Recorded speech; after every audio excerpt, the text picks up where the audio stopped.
No sé si es escrito, presencial virtual. O sea, hablar a todos los esencialistas que no se dan así. Por eso ella es la que tiene que decir cuáles se van a dar así y cuáles no. Sí. Mientras tanto, esperemos que sea para dar los 5 minutos antes de como les decía, este es un tema que viene para la segunda unidad. Es muy rápido, porque no voy a hablar de tantos parásitos que hay. Ya lo tienen en las diapositivas del aula. Solo vamos a recordar algunas. La asistencia ya está circulando, por si acaso. ¿Okay? Vamos a empezar esta clase.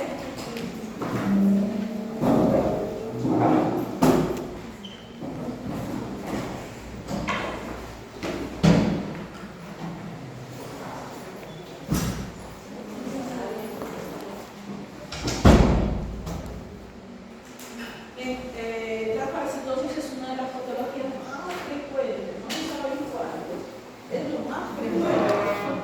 Muchas veces es por la falta de salubridad, por la falta de salubridad. Esto no está en el libro, por si acaso, en realidad, ya que lo veo. Todo lo de parásitos no está en el libro. El diagnóstico te habla, creo que en un capítulo habla del diagnóstico parasitario. ¿Sí? En el libro que les da. Hay una nueva versión del libro, creo que se equivocaron. Hay una nueva versión en el que sí tiene un capítulo, traten de buscarlo, ¿verdad? Que es la del 2020. Aquello que está dando por el 17. Bien. Entonces hoy día sí te explicamos las técnicas, ventajas, desventajas. Yo sé que esta es una orientación netamente americana. En el Perú tenemos, sigue habiendo la forma más simple del diagnóstico de las parasitosis, es mediante 3 exámenes. El examen seriado, el test de Graham y el hemograma. Teniendo estos 3, generalmente en el MINSA, en los centros de salud, a la costa, tú tienes estos 3 análisis y luego simplemente ya comienzan a dar tratamiento. ¿Sí? Como ven, la sintomatología es muy común en casi todas las parasitosis. Algunas inclusive son como asintomáticas. ¿Sí? Depende también de qué parásito es el que contagia al paciente. Entonces, algunas son asintomáticas como la triquinosis y la neurocisticercosis. Pensé que iba a venir por allá. ¿Qué pasó? Para que están mirando. Pasen, señoritas. ¿Cómo está? Entonces, la sintomatología más común siempre es el dolor abdominal en niños y en los adultos. El dolor abdominal acompañado de diarrea, solo en algunas ocasiones, dependiendo de la parasitosis, va a estar acompañada de sangre. La anemia es muy presente en niños, ¿sí? Las heces con sangre es más presente en adultos. ¿Sí? La anemia en niños, pues trae una de las consecuencias, el bajo PET que va a tener el niño, ¿no? Y eso es lo que indica una parasitosis. Por eso es que ustedes solicitan, bueno, la enfermera tiene estos programas de PET y es la que va a derivarlos a su área cuando al niño se le obtenga un resultado de parásitos positivos, ¿no? Entonces, ellos son los que generalmente nos van a derivar a todas las áreas, incluido el laboratorio. Tenemos que el niño muchas veces acompaña el prurito, pero eso depende bueno, generalmente es un parásito que le causa prurito en la zona perianal y el brucismo en general, pero el prurito sí lo vamos a encontrar muy frecuente en los niños que esté contaminado con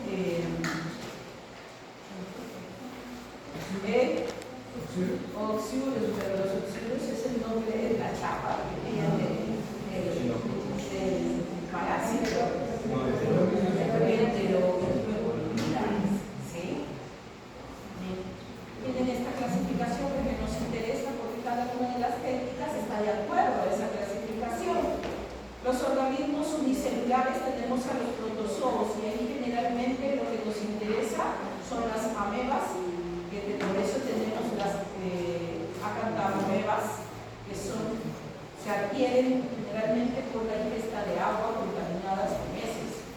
Los flagelados, los coccidios y los ciliados. Ahí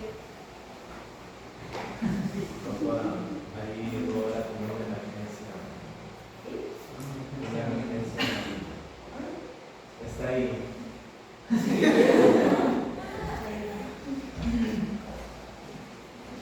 Qué raro usted, ¿no? Yo estaba aquí Acá no se debe.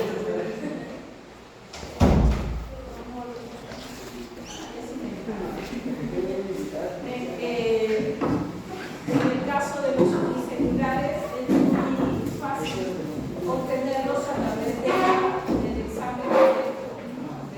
examen directo en heces, ese es el diálogo que les digo, pero en algunos casos sí tenemos a los bolsillos que tenemos que utilizar otras técnicas para sobre todo la definición, para determinar su presencia. En el caso de los pluricelulares tenemos a la gran familia de los zumbidos. Son tan variados, tienen tantos hospedadores intermedios que de alguna u otra manera desgraciadamente llega al hospedador final, que es el humano. Dentro de este grupo tenemos a los nemátodos y a los platelmintos. Recuerden que estos son los gusanos redonditos y aquí tenemos a las ascaris. Y estos son los gusanos planos y aquí tenemos a las tenias. ¿Sí? Dentro de estas tenias tenemos, o dentro de los platelmintos, perdón, tenemos a los céstodes y a los nemátodos. ¿Cuál es la diferencia? Los céstodes están segmentados. Proglótidos, ¿se acuerdan de los proglótidos? Esos son propios de los céstodes. En cambio, los tremátodes es un solo cuerpo. Un solo cuerpo. Hermafroditas. En cambio, en los proglótidos tienen ambos, pero eso va a tener que madurar, tiene una etapa de maduración. Los artrópodos, bueno, el día de hoy no nos interesan los artrópodos, solo los parásitos relacionados con la familia de los equilibrios. Esto lo tienen en su aula. ¿Sí? Esta diapositiva creo que la tienen en el aula. ¿Sí? Entonces, esto ya no es parte de las asignaturas, no vamos a hablar de todos los parásitos, características, pero sí vean cómo se diagnostica. Por ejemplo, la Giardia lambda tiene dos estados, quiste y huevo. En estado de quiste, ¿dónde lo encontramos? Perdón, quiste y adulto. ¿Dónde encontramos el quiste? Cuando ya sale, porque se supone que se enquista para sobrevivir a un ambiente hostil. En cambio, el adulto, ¿dónde lo vamos a encontrar? Dentro. ¿Sí? Dentro. Entonces, eso es lo que quiero que vean. No todos los estadios vamos a encontrarlos en las heces. Algunos, como el hisopado rectal, se encuentran en un estadio adulto o en un estadio de huevo. ¿Sí? En esos diversos estadios, por eso es que les ponen aquí hay una maduración de la entamoeba histolítica, que a diferencia de la entamoeba coli, la entamoeba histolítica es patógeno, pero la coli no. Si a ustedes les van a dar un resultado de hay entamoeba coli, no se le va a dar tratamiento al niño. ¿Por qué? ¿Por qué no se le da tratamiento? ¿Cómo ha sido el contagio? Fecal oral por las aguas residuales. Ese niño tal vez está tomando agua cruda, ¿no? Sin hervir, y eso mantiene a los microorganismos, incluidos los parásitos. Hay otra que es la yodanueva, ¿sí? Hay una, de todas las yodanuevas hay una que ustedes la ven, no se le da tratamiento. Entonces, así hay parasitosis que no son no patógenas, que son no patógenas. Una de ellas es la presencia de la entamoeba coli. No se le da al niño ningún tratamiento, solo se le dice a la mamá ten cuidado, lava las manos, ten agua hervida, ¿sí? Alimentos cocidos, porque no se les va a poder dar alimentos crudos. La cantamoeba, en cambio, sí. Ahí la cantamoeba es una ameba que sí tenemos que tratar. El resto, la Endolimax nana también, al igual que la entamoeba histolítica, tiene dos estadios, quistes y trofozoitos. Igual que la entamoeba histolítica, quiste y trofozoito. ¿Sí? Entonces cada uno lo vamos a encontrar o los vamos a recortar. En el caso de Giardia, que es lo más frecuente, junto con Oxyurus, ¿sí? Son los más frecuentes. No hay un niño que no tenga alguna de estas dos parasitosis, ¿sí? Niño de la costa, porque los niños de la sierra sí tienen otro tipo de parasitosis. La Giardia lamblia, como les dije, tiene dos estadios: un adulto que es el trofozoito y un quiste. Generalmente, ¿qué encontramos en las heces? Quiste. El trofozoito, ¿cómo lo vamos a encontrar? Muy difícil, porque el trofozoito, cuando sale del intestino, se destruye a los minutos. Ya si encontramos y de por ahí le reporta el trofozoito, ha sido algo extraordinario, pero sí hay reporte. ¿Sí? Pero el trofozoito, una vez que sale a las heces, se destruye. Lo que se mantiene es el quiste. ¿Sí? Y de ahí las tricomonas vaginalis también. Hay una forma de diagnosticarlas, generalmente es con la observación al fresco, ¿sí? De tricomonas vaginalis también se puede encontrar en las muestras de heces, ¿sí? Y tenemos, esta es el Balantidium coli. Este Balantidium coli no pertenece a los ciliados, este sí produce una infección, pero también se puede reportar o tener resultados a través de las heces. ¿Sí? Entonces aquí utilizamos heces para la observación del quiste de Balantidium coli. Dentro de las, este era el que no me acordaba, el Blastocystis hominis junto con el Amoeba coli. Son lo más frecuente, pero no son patógenos, no le van a dar tratamiento al niño.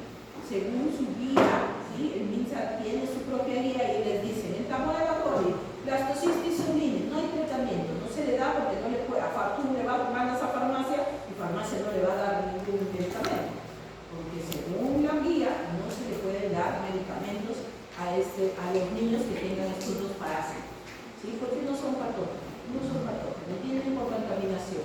Comió verduras crudas, verduras contaminadas con aguas residuales, inclusive el mal lavado de las manos en los niños pequeños es una fuente de contagio de ellos. Entonces no se les da tratamiento, se eliminan solo por un tiempo, siempre va a tener el control del niño. ¿Sí? Recuerden que el CRED tiene controles y cada control se le va a solicitar una muestra de heces. Como les dije, eso es porque está en verdad de las enfermeras, generalmente son en el MINSA, ¿no? En los centros de salud. Ellas son las que captan a estos niños el CRED y ellos son los que derivan al laboratorio y derivan a consultorio. Dentro de los enmitos, no. Ahí todos reciben tratamiento.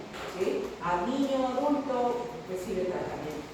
Como les decía, tenemos a los nematodes y a los céstodes y a los nematodes dentro de esta clasificación. Entonces, a todos ellos, al tener hospedadores intermedios, nosotros podemos hospedar.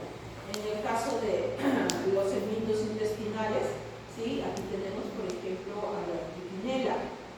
¿Sí? Y vamos a tener también a los Alascaris lumbricoides, ¿sí? Tenemos también a las tenias, estas son las tenias que les decía, que están formados por proglótidos, pero los proglótidos son inmaduros y más adelantito, es decir, como Petro 20 más abajo, son maduros. Recuerden que las tenias logran medir 10 metros en el intestino. ¿Okay? Entonces, ¿cómo se contagia la tenia? Que también las personas de la sierra muchas veces llegan testadas por teniasis. No, ya no se ha vuelto, no es algo ahorita frecuente la teniasis, pero sucede, puede suceder. ¿Cómo se contagia la tenia? ¿Dónde normalmente está? La tenia. O sea, hablamos ascaris. ¿Dónde vamos a encontrar teniasolis, teniasaginata y metadelisnata? ¿Por qué nos contagiamos de estos parásitos? Porque está metida en el intestino de algunos animales que nosotros comemos, ¿sí? El Ascaris lumbricoide pasa lo mismo, ¿no? Tiene un ciclo que permite que nosotros en sus hospedadores intermedios o originales, iniciales, como las ovejas, las cabras y los ganado vacuno, y nosotros somos carnívoros, ¿sí? Y entonces lo vamos a ingerir. El Ascaris lumbricoides sí tiene como hospedador, vean, generalmente aquí su ciclo biológico va a salir de las heces de otra persona que tiene Ascaris y logra ingresar en forma de huevito porque por alguna contaminación, mano-boca, y logra llegar a nosotros. Tiene que ser, como ven, tiene que ser tratada, porque esto puede derivar a la obstrucción intestinal, pero también, como dice aquí, a las apendicitis, ¿sí? Por esa obstrucción intestinal. Muchas de estas infecciones son asintomáticas, el paciente ni cuenta se da. ¿Saben cuándo se da cuenta? Cuando sale por el ano. Este tipo de parásitos que generalmente toma gran tamaño, 10 metros aproximadamente, enrollado en nuestro intestino, en algún momento busca la luz o ya no puede permanecer en el intestino porque ya no hay alimento en nuestro intestino y comienza a salir, ¿sí? Y es ahí donde el paciente se da cuenta. Tiene dolor abdominal, no le da importancia, pero en algún momento ya saben que va a haber consecuencia. Realmente, aquí está, son infecciones asintomáticas, sobre todo en adultos, ¿sí? En adultos. Esto tenemos el Ascaris lumbricoides, las uncinarias y los estrongiloides. ¿Se acuerdan cómo ingresan los estrongiloides? Por la piel, ingresa directamente por la piel, ¿no? Tiene un extremo tan puntiagudo como si fuera una agujita que ingresa y nosotros ni cuenta nos damos. Pero ¿dónde ingresa? Ingresa generalmente en las zonas donde hay agua estancada, ahí se va a permanecer, ¿sí? Bien, todos este tipo de parásitos tienen un ciclo llamado el ciclo de Loss, no de la banda Loss, sino del ciclo de Loss, ¿sí? Que provoca el síndrome de Loeffler, ¿no? Generalmente esto es una afección en la cual este parásito logra ingresar, el huevo, uno de sus estadios, comienza a migrar a órganos como los pulmones o la sangre, o permanecer en sangre, ¿sí? ¿Cómo creen que se diagnostica esto? ¿Qué examen van a solicitar? Esputo es una de ellas, porque el paciente tiene tos, tiene infección bronquial, ¿no? Como bronquitis, ¿no? Tiene una tos frecuente, fiebres, infección respiratoria, etc. Entonces, una de las muestras es el esputo. El otro, como ven, ¿no? La radiografía puede mostrar este tipo, pero ante la sospecha, ¿sí? Ya tenemos reacciones serológicas, inmunológicas, antígenos que nos permite la identificación, porque aquí, ¿qué se mide? La inmunoglobulina E, ¿sí? La inmunoglobulina E. Las Ascaris, perdón, creo que retrocedí.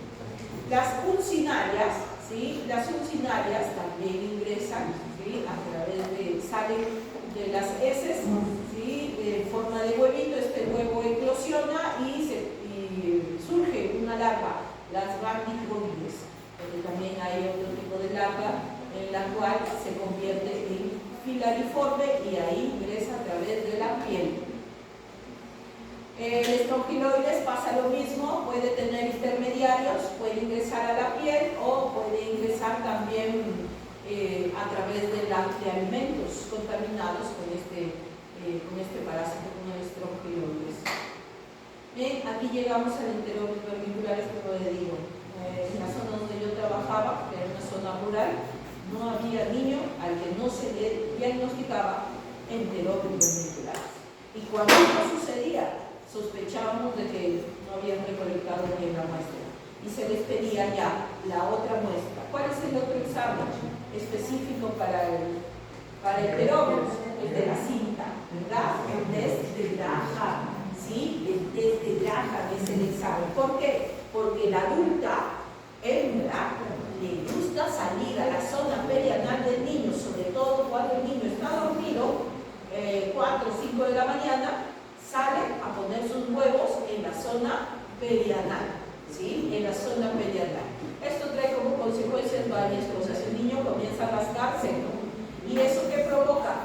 infiltración bacteriana en la zona mediana.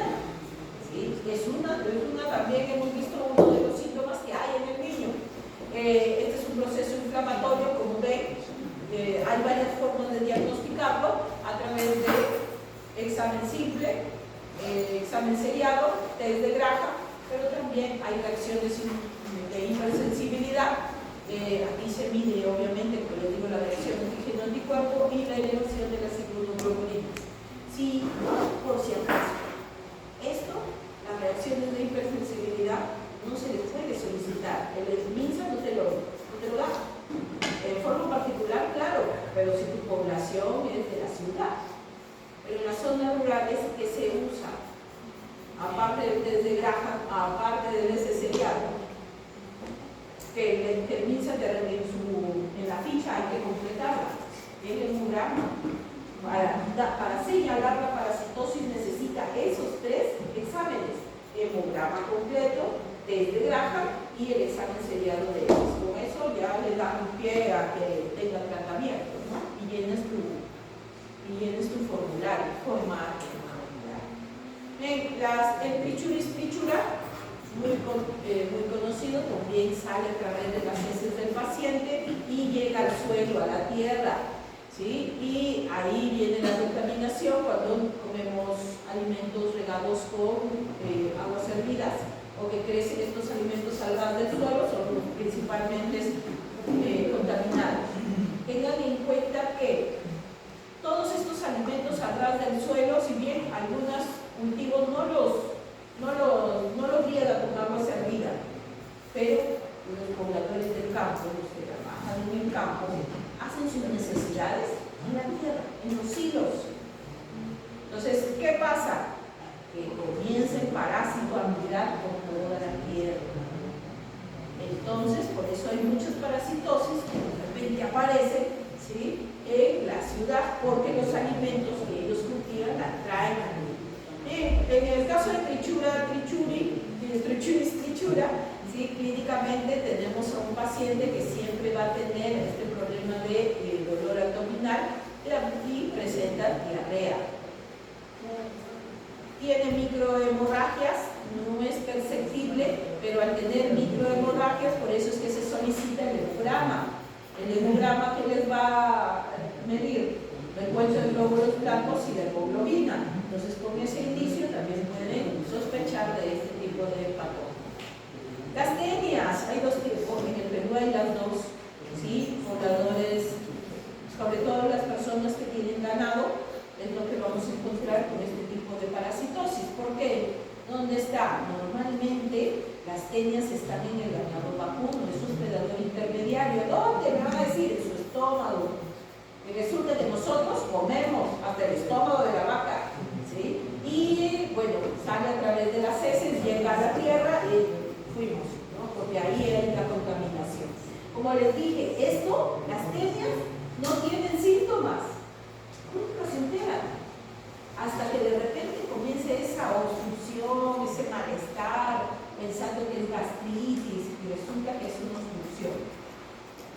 Cuando el paciente va a la deposición, la tenia sale. En Sudri tuvimos un caso, en la desesperación del pacientito, ¿qué hizo? Vio que hacía deposición, de repente sintió que era una tira, salía detrás de él. ¿Qué hizo? La jala y nos llevan un frasquito, la muestra.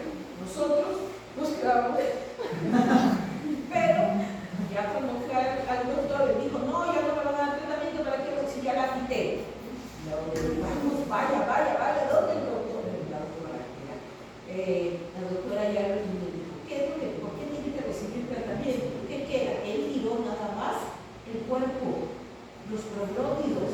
¿Qué queda adherido a la pared intestinal por unos ganchos del estómago? La cabeza. Queda la cabeza en el paciente y nuevamente comienza a crecer los proglótidos y el resto del cuerpo. Entonces, eso pasa muy frecuentemente, ¿sí? Como dice, es asintomática, no tiene síntomas, la teniasis. Bueno, a diferencia del problema parasitario, La tenia puede migrar hacia la sangre. Al migrar hacia la sangre, recuerden que puede migrar a cualquier órgano, pero resulta que tiene tropismo y llega hacia el cerebro. En el cerebro ya no se llama teniasis, se llama neurocisticercosis, ¿sí? Porque se queda en cisticerco. Se queda en cisticerco y eso es lo que aparece en las tomografías. Estos puntitos blancos significa que el pacientito tiene neurocisticercosis.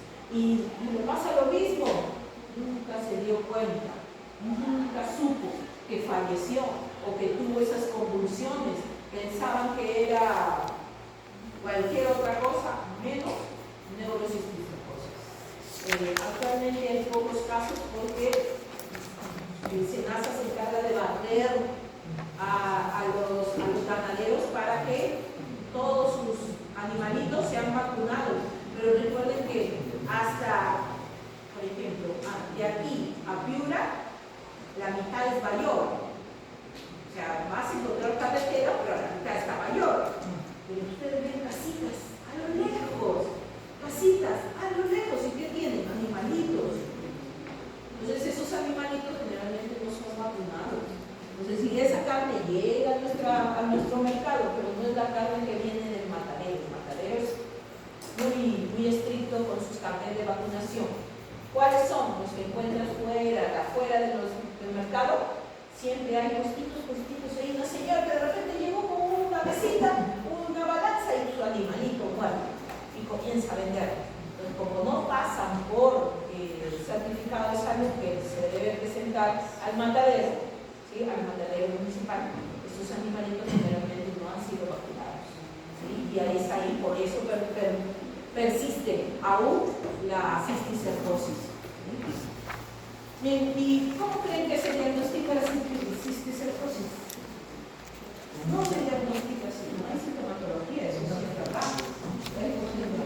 Pero un paciente que tenga convulsiones, porque el paciente llega a tener convulsiones, el creador definitivo somos nosotros.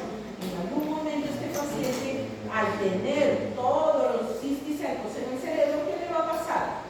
Se desmaya, tiene alucinaciones, comienza a convulsionar. ¿Qué le pasó? Le hacen un TAC y al TAC diagnostican el cisticerco. Es la única manera, porque no permanece en sangre el cisticerco, migra directamente a su tropismo. La himenolevisnana es igual, también tiene proglótidos y le pasa lo mismo en la himenolevisnana. Lo curioso es que tiene un hospedador intermedio, ¿sí? Su forma de transmisión es ano, mano, boca, y esto es así, es un círculo vicioso. La himenolevisnana sí tiene algunas manifestaciones clínicas, ¿sí? Generalmente es diarrea, ¿okay? Fiebres, dolor abdominal, lo común, ¿sí? Lo común en la mayoría de las parasitosis. Hay unas parasitosis llamadas parasitosis ísticas. ¿Por qué? Porque la produce hidratidosis. ¿Sí? Hidratidosis. Aquí tenemos que generalmente este tipo de parásito tiene hospedadores intermedios, no uno, varios. El Echinococos granuloso tiene como hospedador a los perritos y a las ovejas. Y bueno, no nos comemos a los perritos, pero los perritos defecan. ¿Sí? Al estar parasitados en las heces de los perros, sí vamos a encontrar al Echinococos. Y en las ovejas, sí, comemos las ovejas. Y ahí también puede persistir en el músculo, puede persistir el quiste. Llega a nosotros y comienza el ciclo. ¿Cómo se diagnostica esto? La hidratidosis es más difícil de diagnosticar, es lo menos frecuente, porque aquí sí tienes que hacer una serie de exámenes inmunológicos, serológicos, radiológicos, PCR también hay actualmente para las hidratidosis, para Echinococos granuloso. ¿Lo podemos observar en heces? En heces del perro, sí, no en el heces de los humanos. En forma adulta solo está en el perro.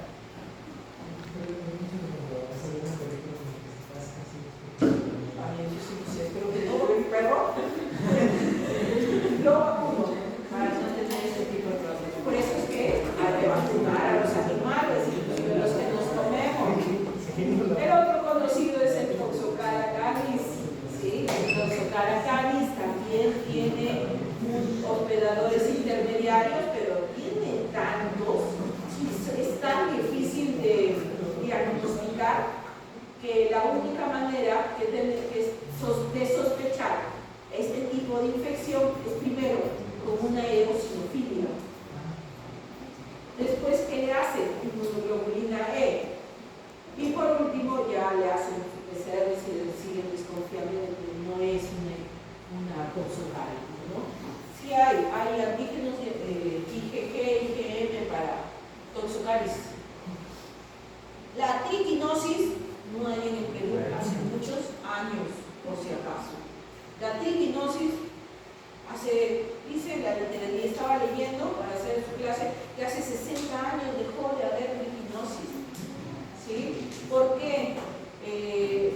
Porque la triquina tiene como hospedadores intermediarios animales silvestres. Y es muy difícil que un animal silvestre llegue a la ciudad, casi todo la parte silvestre ha desaparecido del Perú, ¿no? Se van a la selva y es lo único que hay. Entonces estos animales silvestres son los que le pueden contagiar a esta ratita y la ratita comienza a contagiar a todos, ¿no? A las vacas, a los cerdos que nos comemos y ingresa por boca y nosotros eliminamos sus heces, en las heces el quiste. Y ese quiste se convierte en larva y estas larvas son las que van a comenzar a rondar en las aguas, en el suelo, etc. Diagnóstico.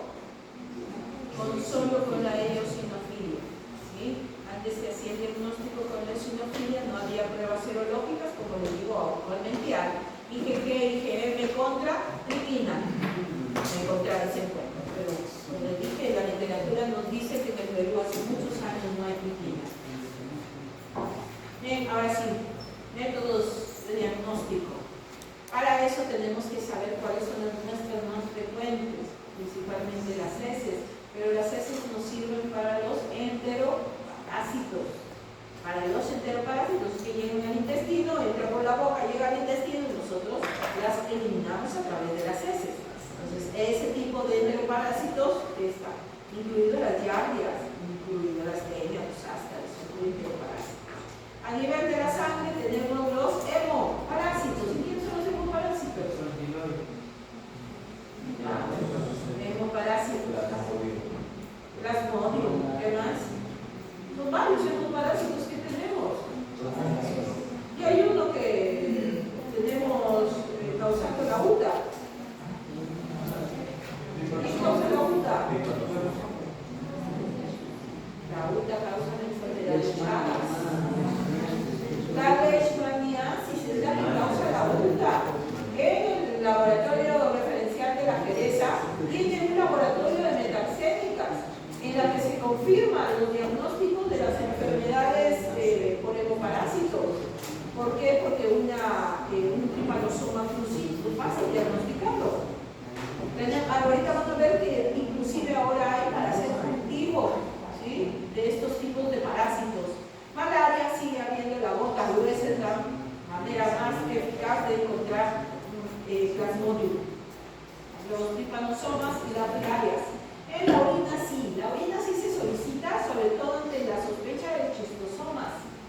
Muy chistosos. Ellos no se van al intestino, ¿sí?, se van a los órganos. El esputo o el líquido cefalorraquídeo, se acuerdan que les hablé de las escartamuevas y de los estronquiloides, hemos hablado de los paranónimos, también son diagnosticados porque se van hacia los pulmones, son diagnosticados con esputo o líquido cefalorraquídeo. Es lo que les decía, hisopado rectal. Sí, en el hisopado rectal sí podemos encontrar forma adulta del enterómero auricularis. En las heces vamos a encontrar huevito. Y biopsia de tejidos cuando es leishmania, que es lo que sí hacemos aquí en Chiclayo. Tenemos bastante leishmania, pero en Chiclayo, si no son pobladores de Cañari, Tahuasi, que llegan a la ciudad. La última niña que le diagnostiqué era una niña que tenía una herida en forma de sacacorcho, pero muy chiquita aquí, con su marido.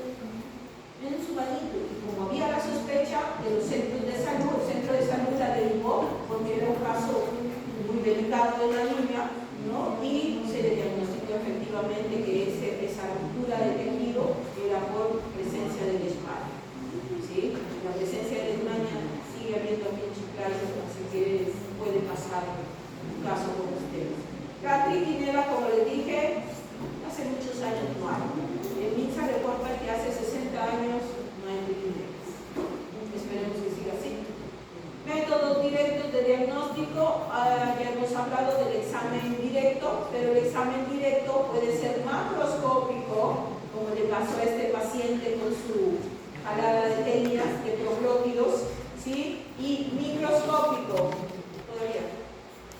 Y microscópico. El microscópico son exámenes en fresco. El examen en fresco es un examen sellado de heces en que se utiliza Lugol y solución salina fisiológica. El examen macroscópico es, como les dije, en las heces de los pacientes tenemos que examinarla, ver color, les voy a decir olor, ¿sí? El olor lo vamos a poner siempre lo mismo, sugerir, no vamos a oler. El color es importante, la presencia de moco, la presencia de sangre en las heces te ayuda a determinar si es un proceso infeccioso parasitario. Bueno, es lo que les decía. ¿Y qué es lo que buscamos nosotros? El ascaris adulto, el ascaris suele salir en las heces. Ya no quiere estar en el intestino, ya son los adultos generalmente hembra, que están en busca del macho y se van hacia el lumen de la zona perianal. Salen por las heces. Y los proglótidos, obviamente, de todos los mismos. El examen microscópico, sí, tenemos esta técnica en que se observa directamente con solución salina y con Lugol o solución de yoduro, ¿sí? El Lugol o yoduro nos permite observar a los parásitos, estructuras sobre todo, que es lo que queremos, ¿sí? Muy bien, a ver, ¿se acuerdan de la tinción de Sid-Nielsen? Hay una técnica modificada de Sid-Nielsen para la observación de parásitos, no de Mycobacterium, ¿sí? Entonces, ¿qué quiero ver con esa Sid-Nielsen modificado? Coccidios, únicamente. Coccidios. Y los coccidios, al igual que Mycobacterium, lo van a ver con rojos. Y eso es lo que nos indica la presencia de coccidios en la muestra del paciente. Bueno, eso es lo que les decía, un montaje en solución salina y en Lugol es obligatorio hacerlo, no es que nos vamos a olvidar una de las dos. Y en la solución salina generalmente vamos a ver presencia. En cambio, en el Lugol vamos a ver estructuras. ¿Sí? Vamos a determinar si es un adulto, si es un quiste, es un huevo, eso se observa en el Lugol. ¿Sí? Es lo que les decía. La solución salina nos ayuda a ver la presencia. Rojos sólidos, datos. En cambio, el Lugol es más fácil observar la estructura de los quistes y de los huevos. Hay otros métodos, perdón, yo lo había puesto al final, ¿sí? Que es este flujograma que tenemos. Llega una muestra de heces y esta muestra de heces tiene que ser examinada en primer lugar con un examen directo. Es obligatorio examen directo porque es lo único que MINSA nos permite. Una vez que se haga el examen directo, hay una respuesta. Si es positiva, no hay problema, se va hacia ustedes. Pero si es negativa y persiste la sospecha, regresa con nosotros. Ya no se le hace examen directo, sino que se le hace estos métodos de concentración. Puede ser sedimentación o puede ser flotación, depende del microorganismo que queremos ubicar. Si estos métodos salen positivos, adiós, se reporta y se va con ustedes. Pero si sale negativo los métodos de concentración, ya la sospecha es demasiado. Yo sospecho que tal vez sea un estrongiloide, ¿no? Yo quiero saber si tiene el paciente. Ya se le hace o tinción o se le hace pruebas serológicas, ¿sí? Pero para llegar a esto, sí tiene que haber pasado todo este flujograma. ¿Okay? Entonces, ¿cuáles son estos métodos de concentración que se hace después del de observación directa? Son dos métodos, el método de Ricci y el método de Bachmann. Ya ustedes lo traducen al inglés. El método de Ricci es un método muy efectivo porque es un método de sedimentación. Este permite la concentración de huevos, quistes, de los trofozoitos. Los atrapa y los sedimenta. Entonces es muy bueno. Si con eso no sale, ya no tenemos que seguir. El método de Bachmann es específico para los estrongiloides únicamente. ¿Sí? No se le hace a todos, se le hace solo a los estrongiloides. ¿Okay? Y los métodos de flotación, Así como es efectivo el Richie, es efectivo el Faust. El Faust es ideal para quistes, protozoos y huevos ligeros. Es decir, que los huevos de Tenia y Ascaris no me permiten. Menos los chistosomas y las fasciolas, que son grandes, pesados, ¿sí? Pero sí me sirve para giardias, sí me sirve para cantamoebas, yodamoebas, para ese tipo de protozoos. Este método de flotación, que es una solución azucarada, son las últimas que se hicieron y son específicas para los coccidios, ¿sí? Y aquí los coccidios que solamente van a salir con este método son los Cryptosporidium y la Cyclosporamina. Ahora sí, las tinciones. Las tinciones ya es el siguiente. Si no sale en los métodos de concentración, hay que hacer tinciones. No queda de otra. La tinción más frecuente es la de Zinc-Nielsen modificado. Pero ¿para qué quiero la de Zinc-Nielsen?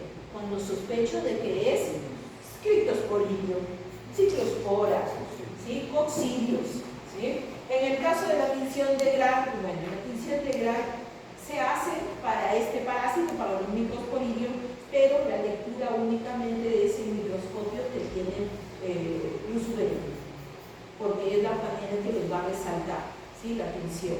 El test de Graham, es una técnica especial que si no sale, como les digo, si no sale en el de flotación, si no sale en el de examen directo, ya se le hace, porque sí nos permite hacerle al niño los dos, hacer en un grado, ¿sí? Nos permite hacer. El método de Cato-Cas es un método cuantitativo. Es un método que tenemos una cinta al cual se le agrega un reactivo, ¿sí? Y esa cinta se coloca sobre una gotita de heces en una lámina. ¿Para qué lo quiero? Para saber cuántos parásitos tiene el paciente. ¿Cuándo quiero saber cuántos parásitos tiene el paciente? No lo sirve. El paciente sí o no hay que darle tratamiento. Generalmente el método de Cato-Cas es cuando, por ejemplo, el Instituto Nacional de Salud hace un recuento epidemiológico de los parásitos, ahí hacen el de Cato-Cas. Aquí en el regional, en los postas, no se hace, ¿sí? Por eso es cuantificación. ¿Cuántos parásitos tiene la muestra? Nada más. Pero ustedes quieren saber si tiene o no para dar tratamiento. Por eso les digo, es el último que se realiza. Los métodos inmunológicos que les hablaba es el ELISA. El ELISA ya tiene para casi todos los parásitos lectura. Se le puede hacer a casi todos los parásitos. Ya tiene para detectar giardia, entamoebas, ciclosporas, todos los coccidios, ¿no? Casi todos los parásitos. Cryptosporidium, estrongiloides, chistosoma, quinococos. Se utiliza el ELISA. Pero cuando se solicita el IFI, ¿sí? La inmunofluorescencia directa o indirecta, solo es o para giardia o para Cryptosporidium, ¿sí? En el caso de la inmunocromatografía, ahí sí tenemos a un ecoparásito, a malaria, ¿sí? Malaria puede ser diagnosticada mediante inmunocromatografía, aunque como les decía, la localidad es suficiente. La entamoeba histolítica también es diagnosticada por este método, cuando los métodos anteriores no sirven, no han salido nada, o sea, siguen saliendo negativos. Ahora hay métodos moleculares, pero tengan en cuenta, el libro de Hendrix y en las últimas versiones habla sobre la parasitosis, pero en el Perú, ¿a quién le vamos a hacer PCR? En el ministerio, nada, no sale. Entonces, ¿por qué? Porque es lo más costoso que puede haber. Por eso, hasta lo anterior, pruebas serológicas, hasta ahí llega. ¿A quién se le puede hacer un PCR de parásitos? A un paciente inmunocomprometido. A ellos se les puede hacer PCR porque no se sabe de dónde provienen sus recuentos de eosinófilos elevados, ¿no? Y ya se ha descartado alergia, generalmente son pacientes inmunocomprometidos. Bien, PCR se les hace, pero también hay secuenciación, y la secuenciación, recuerden que es armar una cadena de ADN del parásito, ya hay plantillas para hacer este tipo de secuenciaciones, ¿sí? Por eso les he puesto, estos son los de alta especificidad y sensibilidad, pero nos ayuda a diferenciar, en este caso sí. Entamoeba histolítica versus otra entamoeba, que la dispar, generalmente no la vamos a encontrar en el cerebro. Eso es lo que les decía. Ahora hay cultivos. Actualmente tenemos cultivos. No se hacen rutinariamente estos cultivos. Ya son casos en los que no ha habido diagnóstico y se quiere ya comprobar si o no si el paciente tiene. Por ejemplo, hay cultivos para pacientes que son inmunocomprometidos en los que se pone la muestra del paciente y se espera a ver si el parásito crece. Si el parásito en el agar, ¿se acuerdan sus plaquitas de agar? Ya, se pone una gota de la muestra de las heces del paciente y ahí se queda en incubación a una temperatura de 27 grados, temperatura ambiente. ¿No? ¿Para qué? Para esperar si en esa muestra logra salir un estronquiloide y moverse a través de todo el agar nutritivo. Es lo único. Ahí sí, para los pacientes inmunocomprometidos, ya, eso es definitivamente la comprobación de que tiene estronquiloides, ¿no? Pero es una técnica muy simple. En cambio, la leishmania sí se utiliza el medio NNN, que significa, son nombres de quien crearon los medios. ¿Aquí qué hace? Se cultiva promastigotes de leishmania. ¿Se acuerdan que leishmania tiene dos estadios? Amastigote y promastigote. ¿Sí? Entonces se cultiva promastigote. ¿Para qué quiero cultivar promastigote de la decisión? Pero los medios de cultivo, esto serían pruebas complementarias, más que todo para determinar su presencia en estudios que utilizan con ellos. La cantamoeba se utiliza el agar no nutritivo con E. coli. ¿Por qué quiero un agar no nutritivo? Es decir, que no le ha puesto la mayoría de los componentes del agar nutritivo con una E. coli. Porque resulta que la cantamoeba le gusta comerse a la E. coli. Entonces crece. ¿Sí? Si desaparece la E. coli es porque creció en las muestras de heces del paciente tenía a cantamoeba. Algo tan simple. Por eso es que son pruebas complementarias. Y de ahí ustedes mismos solicitan estudios por imágenes, sobre todo cuando hay triquina y cuando hay neurocisticercosis. No hay otra forma de diagnosticar. La eosinofilia la podemos observar de dos maneras: en el hemograma o en la sangre periférica y cuando solicitan inmunoglobulina C. Esa es cinefilia y se observaron. Generalmente en la entamoeba histolítica, que causa excesos sanguinolentos, donde se solicita ese examen. Bien, la interpretación, ya la hemos visto, la mayoría de los coproparasitológicos sellados, ¿sí? Se utilizan porque es lo más rápido y lo más económico para el Estado y de verdad, si bien tiene mediana sensibilidad, la mayoría de las parasitosis sale sí o sí en los coproparasitológicos, sale igual. Y de ahí tiene que, como les decía, no necesariamente tener un parásito es un proceso infeccioso. Les daba el ejemplo de la entamoeba coli y de la Blastocystis subminis, ¿sí? Blastocystis subminis. A las dos no se les da tratamiento, ¿sí? No se les da tratamiento. Cuando vayan a MISA, tienen sus propios días para llenar el formato del CRE, ¿sí? Para laboratorio, por ejemplo, nosotros tenemos que los 3 exámenes y tenemos que llenar de los 3 exámenes. Después abajo se llena el resultado y ahí mismo te dice entamoeba, yodamoeba, no se les da tratamiento, ¿sí? Y ahí, bueno, al niño hay que hacer un control nada más. Tenía este caso, ya para terminar, tenemos este caso, ¿sí? Este caso clínico, ustedes ven una paciente mujer, 32 años, quiere decir que está adulta, y persiste diarrea crónica sin dolor abdominal durante mucho tiempo. Esta paciente es docente y está residiendo en la zona rural de Cajamarca. ¿Qué pasa en la zona rural? No específicamente en Cajamarca, en todo el Perú. Agua no potable. ¿Sí? Eso, si ustedes se van a ¿Amor qué? Amor volcán. No hay agua. Fíjense que esto de nosotros como de cada uno lleva su agua. Entonces, hay muchas zonas de Chiclayo que no tienen agua potable. Y esto sí es un riesgo alto para las parasitosis. Acude a consulta porque diarreas acuosas comenzó a tener. Recuerden que son más de 3 diarreas por día, de 3 deposiciones por día para 7 diarreas. Y hay flatulencia, distensión abdominal, cólicos sobre todo, pero comienza a perder peso. No hay fiebre, no hay vómitos. Cualquiera piensa esto es gastritis. Así. ¿Qué exámenes se les realizó?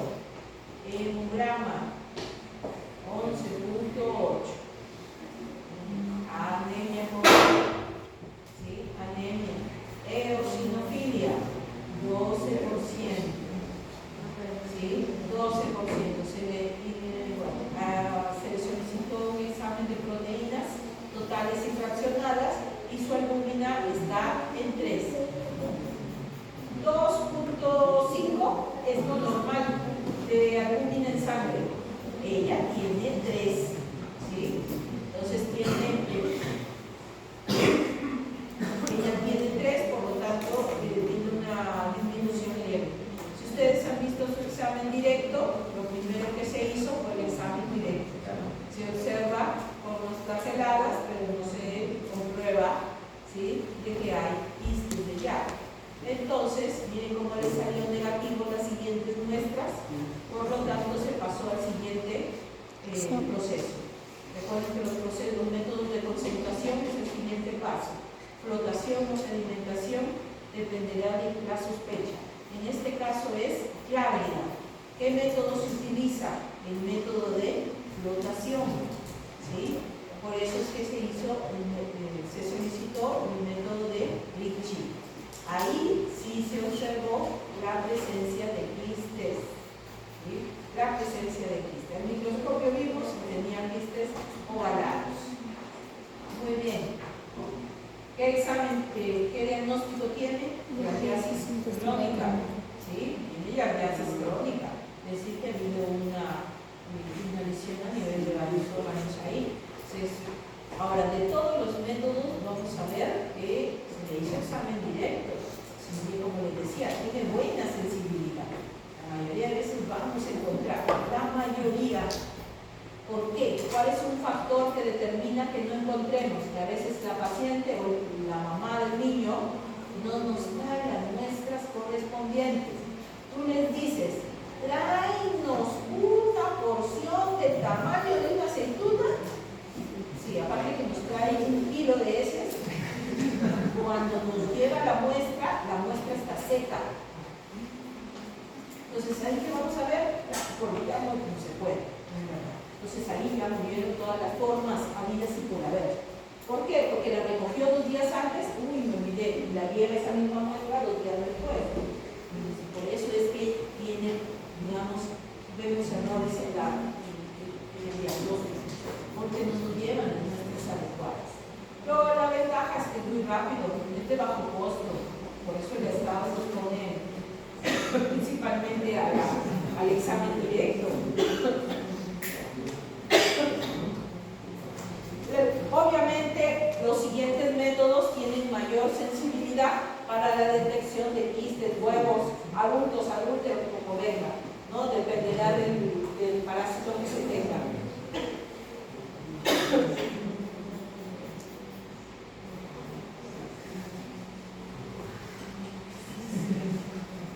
No sé, se ve feo,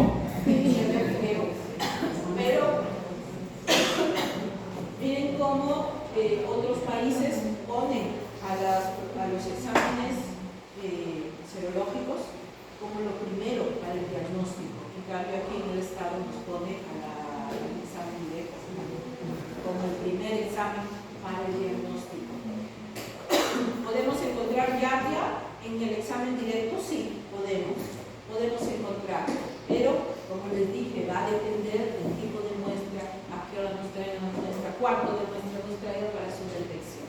La mayoría que van a ver aquí son las pruebas especiales, PCR, ELISA, tinciones, tenemos sigue siendo el examen directo. Enterobius, test de Graham. Las tenias sigue siendo la visualización de proglótidos en las heces de su paciente. Y se le reporta y lo enviamos con usted y nos libramos del problema, porque los proglótidos siguen siendo infectantes. ¿Sí? Un proglótido que permanezca en la muestra sigue causando infecciones en donde esté. ¿Sí? Por eso nos tenemos que deshacer de hablar de ese muestra. ¿Ok? Bien, como les dije, la clase era pequeñita. Es para ver sobre las pruebas. Nos vemos el día del examen conmigo, es el día del examen, los veo. ¿Sí? Doctora, ¿cuándo dijo que era el examen? ¿Cuándo es el examen? 26. Hasta ahora, 15 Franco está en el otro grupo. Hasta ahora, con Franco nos han confirmado a 26. Yo le he preguntado a la doctora, le ha dicho también a Franco, el 26. ¿A qué hora? No sé. Espero que sea en la tarde. Si los ponen en la mañana ya no estaría ese día. En la tarde.